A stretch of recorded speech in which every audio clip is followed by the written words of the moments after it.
Voy a comenzar la plática hablándoles un poquito de la alerta sísmica en la cual yo he estado involucrado pues prácticamente desde que empezó todo este movimiento de hacer la alerta sísmica. Estamos hablando del sismo de 85. El proyecto este empezó a caminar como por finales de los 80s, a principios de los 90s, y se, se trató de encontrar una manera de alertar. Y bueno, de hecho hay varias opciones, pero vamos a ver lo que hicimos aquí nosotros. Bueno, ¿qué es la alerta sísmica? La alerta sísmica pues ya es más o menos conocido, sin embargo, es poco conocido realmente cómo funciona este artefacto. eh, en realidad, el sistema de alerta sísmica es un derivado de un centro que ya existía, que se dedicaba a cuestiones de investigaciones sísmicas en la Fundación Barros Sierra. Y bueno, finalmente, sin entrar en muchos detalles, se formó lo que se ha denominado Centro de Instrumentación y Registro Sísmico, el CIRES, que como se ve no es únicamente la alerta sísmica, sino que el CIRES tiene registros sísmicos de muchos lugares, particularmente en la Ciudad de México, para estudiar el comportamiento sísmico del terreno de la ciudad. Y esto lo venían haciendo desde hacía tiempo, pero entonces se metieron en este embrollo de hacer una alerta sísmica. Y está auspiciado actualmente por el gobierno del Distrito Federal, y el propósito es detectar sismos importantes en la costa del estado de Guerrero. Ahí empezó, y tratar de avisar con pues por lo menos unos 50 segundos de anticipación a la Ciudad de México la llegada de las ondas sísmicas importantes. El hecho de que se detecten inicialmente los de la costa del estado de Guerrero, para los que no lo sepan, ahí se habla de una brecha, la brecha de Guerrero, que es donde chocan las placas tectónicas.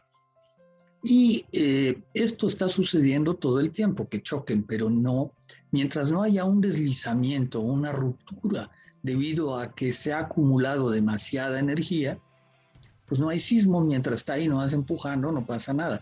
El problema es que entre más tiempo esté empujando y no se libere la energía, es decir, no haya un deslizamiento, una ruptura, se va acumulando cada vez más energía. Y la brecha de Guerrero es uno de los lugares en donde se han generado sismos fuertes, sobre todo a principios del siglo pasado. Y luego lo que pasó pues, es que como que se quedó muy quieto. El último, quizás importante, fue por ahí el del 1957, el que seguramente muchos de ustedes no habían ni nacido, pero ese se hizo famoso porque tiró el ángel de la independencia. Y después de eso, pues como que de esta zona no han venido los sismos. Hubo el de 85, sí, pero no vino de ahí. El de 85 vino de la zona más bien de Michoacán, cerca de la Lázaro Cárdenas, el puerto, entre Michoacán y Guerrero, y ahí es donde se liberó una gran cantidad de energía y nos produjo dos sismos prácticamente de 8 grados, que son muy intensos. Entonces, la idea era detectar el posible sismo que, entre comillas, los sismólogos lo esperan, y hasta ahorita pues parece que no decide dispararse. Y eso se espera que suceda justamente en la costa de Guerrero. Ahora, las ondas sísmicas en realidad son de diferentes tipos, aunque en un sismo se producen una serie de tipos de ondas. cada una de ellas tiene diferentes particularidades.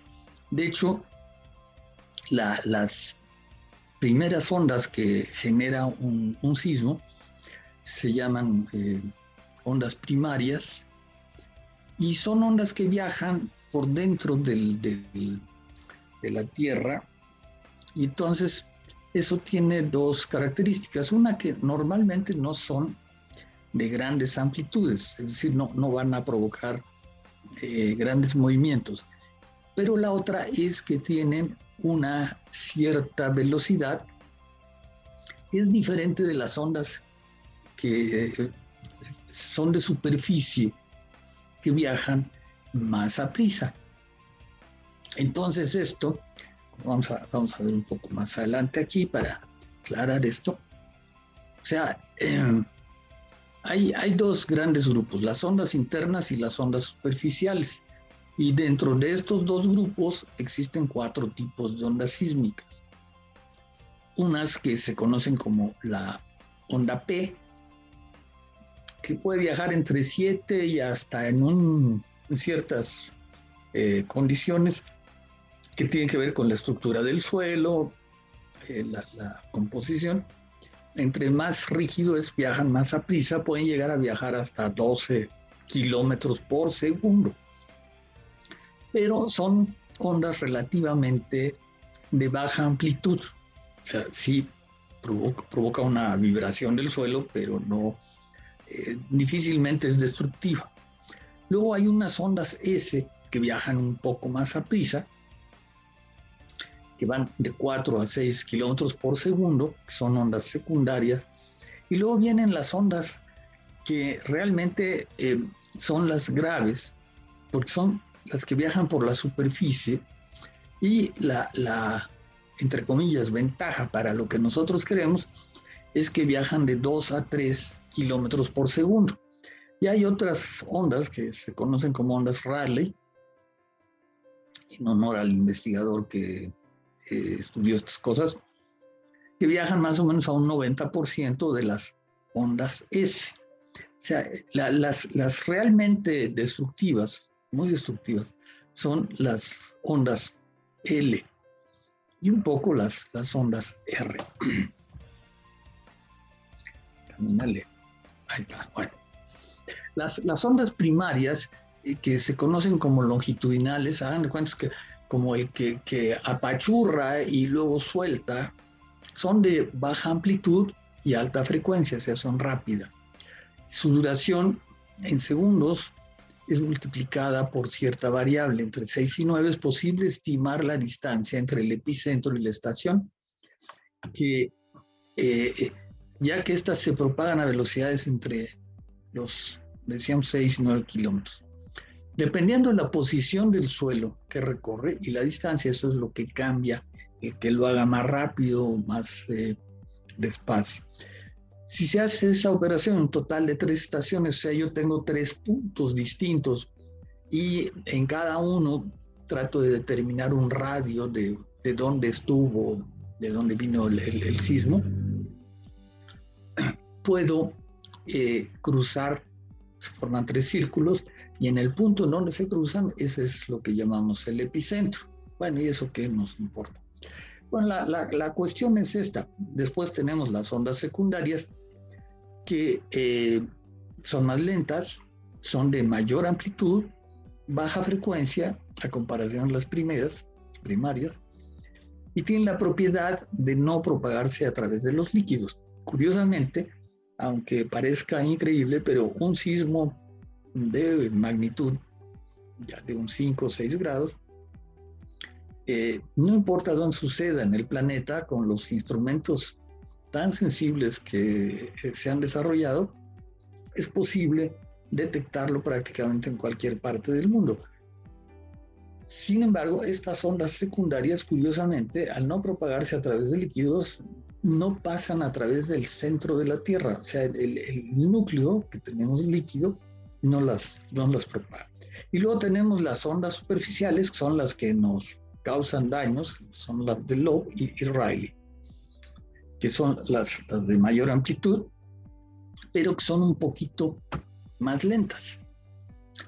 Cuando hablamos de magnitud de un sismo, hay mucha confusión, sobre todo que luego nos ayudan mucho entre los periodistas y nuestros queridos locutores, que pues, yo les creo que lo hacen con toda la buena fe del mundo, pero pues la ciencia no es de buena fe, es o no es. Entonces, este es un punto que no es muy conocido entre la gente que no anda en estas loqueras, pero es muy importante. Cuando pasamos de lo que llaman grados, que en realidad no son grados, pero de una magnitud, de una unidad de magnitud a la siguiente, por decir algo aquí, yo pongo el ejemplo, si yo paso de 5 a 6, la energía entre el de nivel 5 y la nivel 6 tiene una diferencia de 30 veces aproximadamente, no es exacto, es una cuestión logarítmica ahí. Pero entonces, si yo voy de 5 a 7, como estoy poniendo aquí, de 5 a 7, de 5 a 6 va a ser 30, de 6 a 7 otra vez 30. De tal manera que la diferencia entre un sismo 5 y un sismo 7, la energía es 900 veces mayor. Entonces ahora, si nos fuéramos a un 8, tendríamos que multiplicar los 900 otra vez por 30. Y entonces estaríamos hablando de 9 por 3, 27. 27,000 veces más energía que el de 5. Por eso a veces dicen, no, pues es que pues, es de 5.2, 5. No, o sea, el incremento de energía es muy importante en esta escala, que pues es una escala que desarrolló un tal señor Richter en los años 30, 40. Y por cierto, estrictamente según los sismólogos, yo no soy sismólogo, pero he tratado mucho con sismólogos, dicen que no es aplicable esa escala exactamente en cualquier lugar del mundo. Es una aproximación. ¿Por qué? Porque el cálculo que él hizo es específicamente para el terreno de California y más específicamente la falla de San Andrés, ahí por donde está San Francisco y anexos. Bueno, eso es. Entonces, con todo este rollo, o sea, tenemos ondas. El lugar en donde se produce el sismo, aunque se le conoce normalmente como epicentro, en realidad es hipocentro. O sea, debe estar incluida la profundidad, no es nada más las coordenadas de la superficie. O sea, un sismo puede ser generado en una profundidad de 1 o 2 kilómetros, pero también puede ser de 30, 40 kilómetros. O sea, la capa dura de la Tierra pues es bastante gruesa y resulta que cuando la onda sísmica llega a un cambio entre roca y un sedimento blando, que es el caso justamente de la Ciudad de México, la amplitud de la oscilación aumenta. ¿Por qué? Porque es algo así como si ustedes están empujando un péndulo, lo más sencillo, un columpio. Si yo lo empujo poquito, pues ahí está oscilando, pero si el péndulo o esta cosa es más ligera, o sea, no tiene consistencia, cada vez la amplitud va a ir subiendo, subiendo, subiendo, y si lo empujamos sincrónicamente, va a entrar en resonancia. Y eso es mucho de lo que pasa aquí en la Ciudad de México. Los edificios de ciertas alturas entran en resonancia con el empujón que está recibiendo en la base y acaba tronando, quebrándose y cayendo. Bien, ahora después de todo este rollo, aquí tenemos una onda sísmica. O sea, tenemos la onda P al principio a la izquierda, pasa un cierto tiempo, empieza a aparecer la S y vienen las ondas que realmente son grandes y que nos van a causar daño. Aquí lo podemos ver con un poco más de detalle.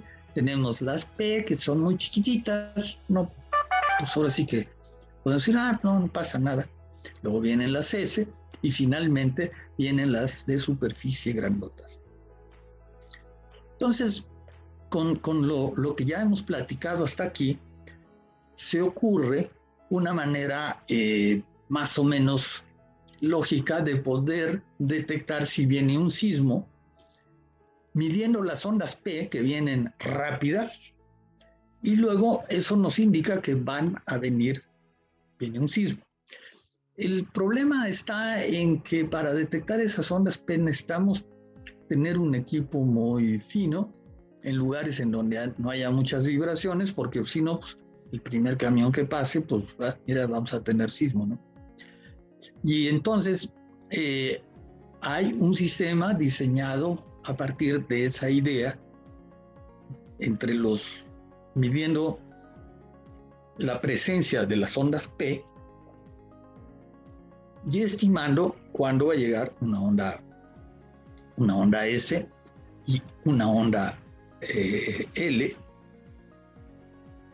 En el Politécnico, en la Escuela Superior de Físico-Matemáticas, físicos ahí, uno de ellos en especial, desarrolló un sistema. El problema es que necesita estar su sismógrafo en un lugar muy aislado para que no vaya a detectar falsos principios, que esa es la idea. Ahora, ¿cómo funciona nuestra alerta sísmica ya operativa? Se los explico en una forma muy simple. Imaginen ustedes que tienen allá en Acapulco un compadre que pues ahí vive y tiene un teléfono, que ese teléfono no lo usa, y ustedes tienen un teléfono aquí en la Ciudad de México dedicado exclusivamente para oír al compadre. Entonces el compadre, en el momento en que siente que empieza a moverse allá en Acapulco, esa onda sísmica que él está sintiendo va a llegar a la Ciudad de México más o menos 50 segundos después. Más o menos dependerá de dónde es exactamente el origen, porque no es siempre en el mismo lugar. Entonces él toma el teléfono, nos marca, y ya sabemos que cuando suena ese teléfono es porque el compadre se está mareando, que ya pues hay sismo, si no es que por otras causas que a lo mejor son más etílicas. El asunto es que entonces tenemos un chismoso que a la velocidad casi de la luz, porque tampoco es cierto que la telefonía llega a la velocidad de la luz, sí llega rápido, pero tarda un poquito más que la luz. Pero obviamente es mucho más rápida que la velocidad de la onda sísmica, que estamos hablando de tal vez unos 6 kilómetros por segundo. Entonces, tenemos manera de prever que, bueno, pues viene el sismo, pues ¿qué voy a hacer, no? Exactamente la idea es la misma, nada más que pues, en lugar de que haya un compadre allá que todo el tiempo esté esperando a ver a qué horas tiembla, lo que se hizo fue usar estaciones con sismógrafos que detectan en sitio el principio de la vibración y hace algo que el compadre no lo haría. Tiene de hecho es el sismógrafo conectado directo a una computadora, registra esto que estamos viendo en pantalla, o sea, ese patrón lo tiene ahí inmediato porque ahí es donde se está produciendo, o muy cerca. Entonces, el algoritmo que tiene la computadora evalúa más o menos de qué tamaño es el movimiento. Al hacer esto, puede evaluar si va a ser un sismo de 5, si va a ser uno de 7, 8, etcétera, etcétera. Y inmediatamente tiene un sistema conectado permanentemente, o sea, no necesita marcar. Hay una red de comunicaciones de alta frecuencia, VHF, y entonces envía la señal, pero ya con una evaluación, o sea, está diciendo, es el sismo que estoy sintiendo aquí, más o menos es de tantos grados, y entonces aquí una computadora decide si lanzar o no el alertamiento al público. En principio hay varios niveles. Por ejemplo, es importante que se enteren los bomberos, que estén listos por lo que puede pasar, el metro, la Comisión Federal de Electricidad, los servicios médicos. Imaginen ustedes que el poder saber para un cirujano que tiene una operación a corazón abierto de que ahí viene un sismo y que va a tener que detenerse. Entonces debe de tomar ciertas precauciones para que no vaya a ser exactamente en el momento en que empieza, o se le vaya a ir la mano y le vaya a hacer ahí un zigzag en el corazón, ¿no? Entonces, hay 2 niveles, hasta 3 niveles de alertamiento. El alertamiento simplemente local, en donde está el CIRES, en donde le dice, viene un sismo, que tiene todo un sistema muy, muy bonito. Está el nivel para los servicios de emergencia, que deben estar alertados a partir más o menos de 5 grados, y para el público, cuando el sismo rebasa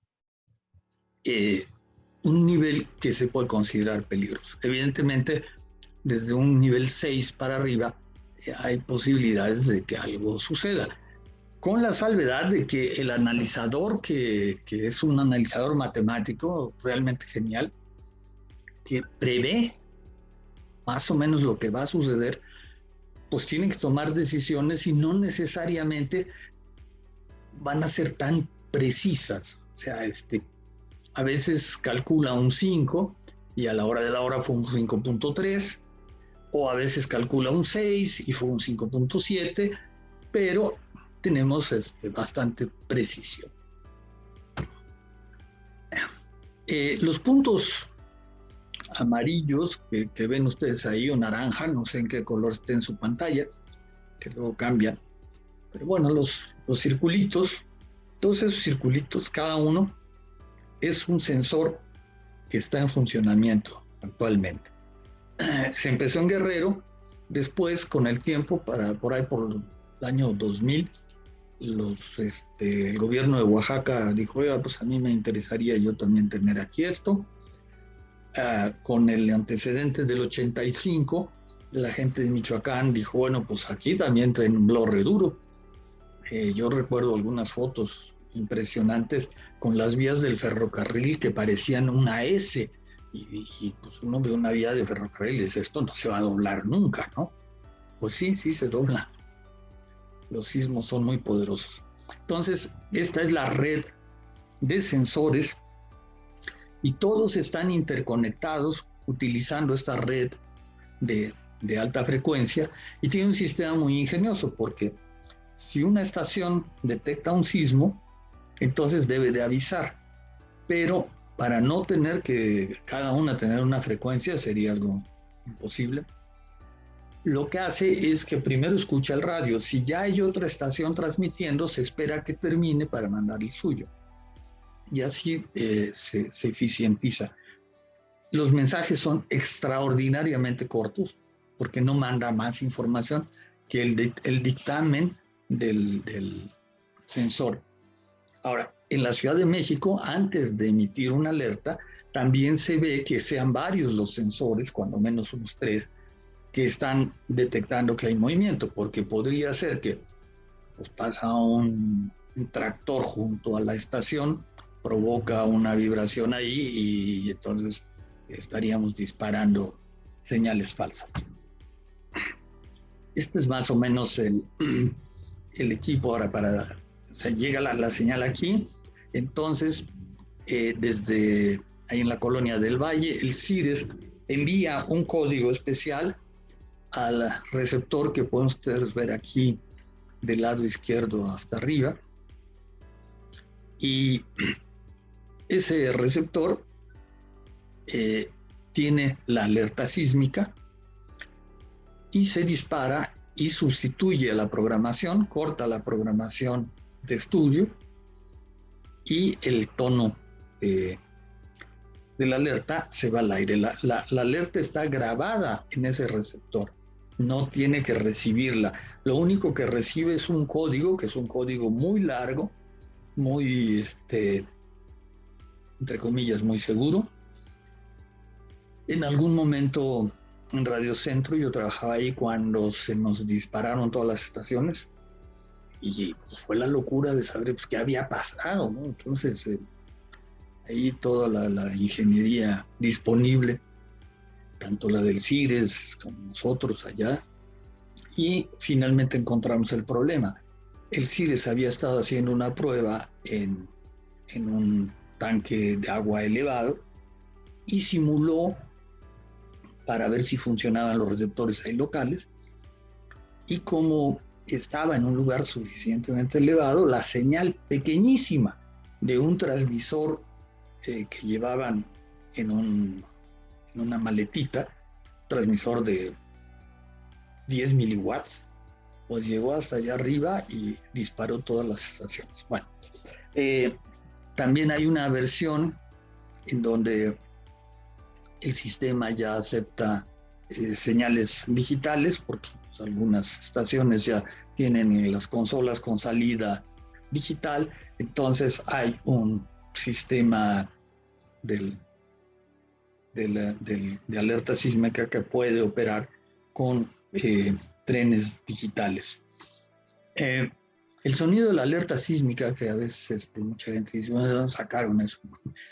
La verdad es que se creó en la radio, no fue hecho por realmente la alerta sísmica, sino que estábamos buscando, bueno, pues qué sonido, y en ese tiempo en Radio Centro llegó un sintetizador para hacer efectos especiales, y alguien se puso ahí a jugar y sacó sonido que pues para mucha gente es muy, muy molesto, pero pues también la idea es que no se haga agradable. Bueno, las ciudades que ahorita se están cubriendo son estas: Chilpancingo, Morelia, Oaxaca, Puebla, Toluca, Ciudad de México y Ciudad de Nezahualcóyotl. Y está por ampliarse hacia el rumbo de Veracruz. Ya se me cayó mi paño verde.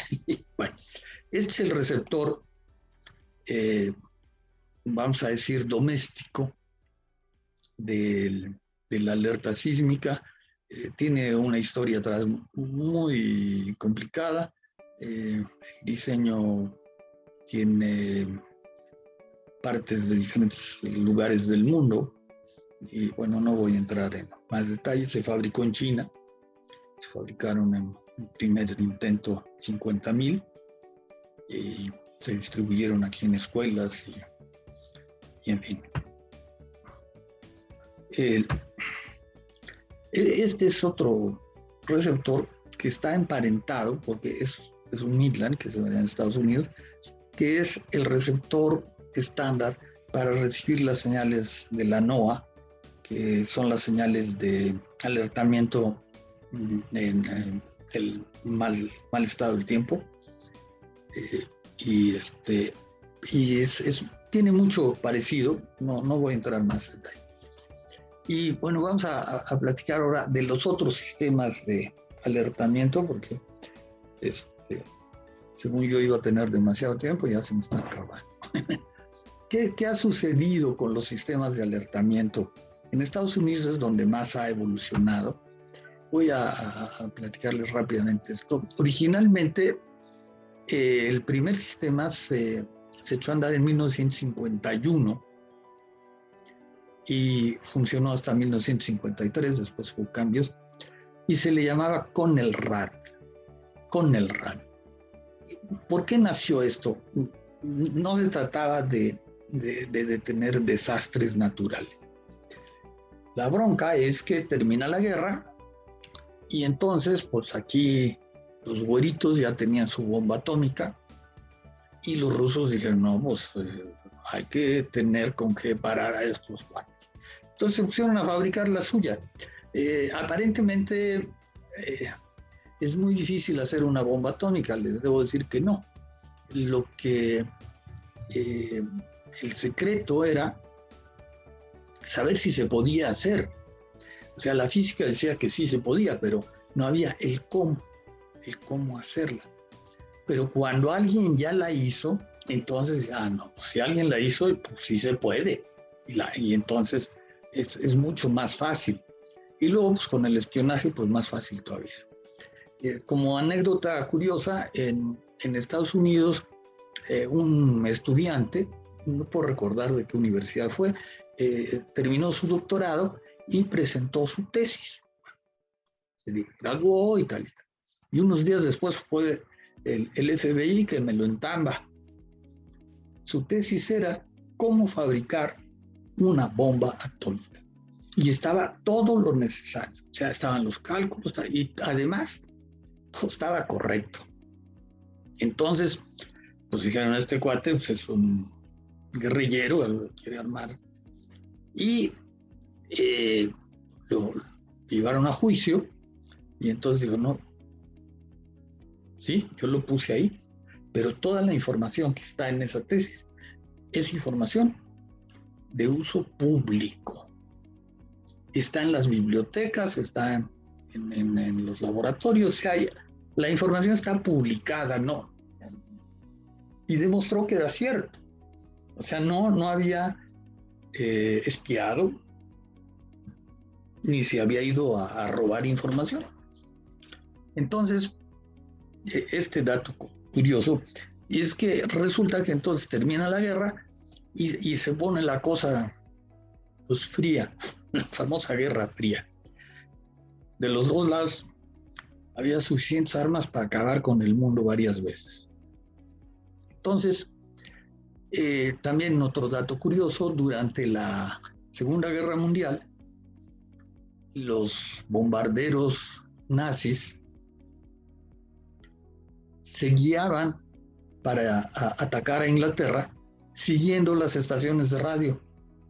O sea, las usaban como guía. Ponían el radio, tenían un radiogoniómetro y pues ahí va. Entonces, esto era pues, muy peligroso y la manera de controlarlo pues, era apagar las estaciones.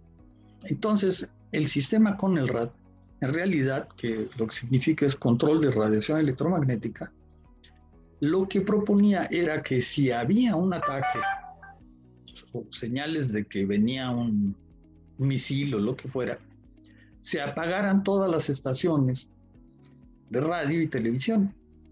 E inclusive se tenían que apagar los radioaficionados, o sea, todas las emisiones electromagnéticas se debían de apagar. Pero entonces pues, se perdía la conexión con el público. Entonces llegaron a un invento ahí medio chistoso, que yo creo que tengo entendido que nunca funcionó bien. Lo que hacían es que había ciertas estaciones designadas que estaban en las frecuencias de 640 y 1240 kilohertz.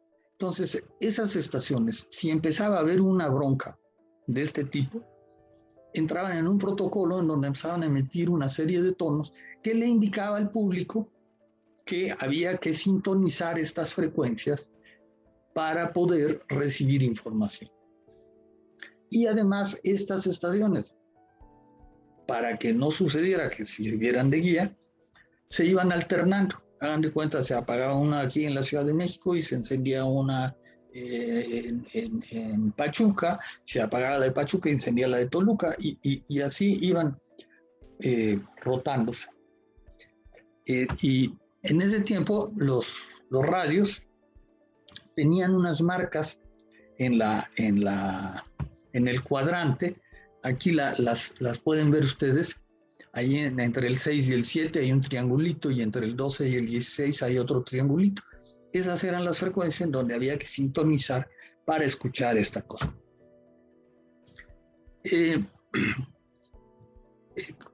Evolucionó esto y en 1963 se convirtió en el Emergency Broadcast System. El Emergency Broadcast System era un poco más sofisticado. ¿Qué pasó? ¿Que ya se nos está acabando el tiempo? Ya se le acabó, de hecho, pero continúa, está interesante. ¿Qué? ¿No eran 40 minutos? Es que yo entendí que era 40 minutos. Bueno, el asunto es que con este sistema ya se hacía algo que pues era necesario, o sea, generar una manera de que el presidente de Estados Unidos en no más de 10 minutos se pudiera comunicar con toda la nación y decirles, aguas, ahí vienen las bombas, váyanse a los refugios. En aquellos tiempos, en los 50, 60, se hicieron planos que salían en la mecánica popular para que uno construyera su refugio doméstico. El asunto es que eso progresó un tiempo, después apareció el Emergency Alerting System, que ese es el que ha perdurado en Estados Unidos. Se forman cadenas, hay estaciones que son las estaciones maestras, digamos, y de ahí las demás se encadenan. Pero vaya, insisto, la idea es que el presidente en un momento dado pueda hacer un llamado. Hasta ahora nunca se ha utilizado. Actualmente están usando este otro, que tiene la ventaja de que cualquier organismo puede generar mensajes de alertamiento y subirlos al sistema. Desde luego, pues habrá quien evalúa si debe pasar o no debe pasar. Y estos son los equipos con los que funciona el EAS. No es publicidad, hay una asociación como de 10 fabricantes. Son cariñosos, vale como $2,000, hay $2,000 a $4,000. Y es la parte de atrás. Y lo que no quiero dejar de decirles es importante, esto es lo más importante, por eso lo dejé al final, es que en México se está intentando establecer este sistema que estaría bajo el control estrictamente de gobernación y los gobiernos de los estados, pues cada quien parece que quiere hacer sus cosas. El asunto es que pueden meterse a la Gaceta de la Ciudad de México, diario oficial local, o al del Estado de México, y van a encontrar que ya hay publicaciones de que lo debemos de hacer ya. La bronca es, ha habido reuniones con el IFT para esto, y la bronca está en que hay una serie de dudas de cómo se haría todo este asunto. Y una duda importante, que pues es de todos los clientes de ustedes, míos ya no, porque ya me corrieron, ¿quién va a pagar? O sea, imagínense, digo, a lo mejor para un grupo como Radio Centro, qué sé yo, Televisa, ¿verdad? Pues $2,000, $4,000. Bueno, les duele el codo, pero lo pueden pagar. Pero si lo tiene que tener una estación de San Pingüindingo de los Patos, con todo respeto, pues ¿de dónde diablos va a sacar? Pues es la ganancia a lo mejor de 3 meses, ¿no? Entonces, ahí se los dejo para que lo vean. Y lo último de todo esto, que también es a nivel mundial, hay una recomendación de la UIT en que se use un protocolo que se llama Common Alerting System Protocol. ¿Por qué? Porque es el protocolo de adentro el que usa la computadora para poder armar todos los mensajes y todo eso. Y para rematar, nada más, todo esto para la alerta sísmica, entre comillas, no sirve. ¿Por qué? Porque es un proceso demasiado largo que va a perder tiempo. O sea, la alerta sísmica, si no se lanza inmediatamente, el perder 10 segundos en lo que el sistema se arma, es mucho tiempo.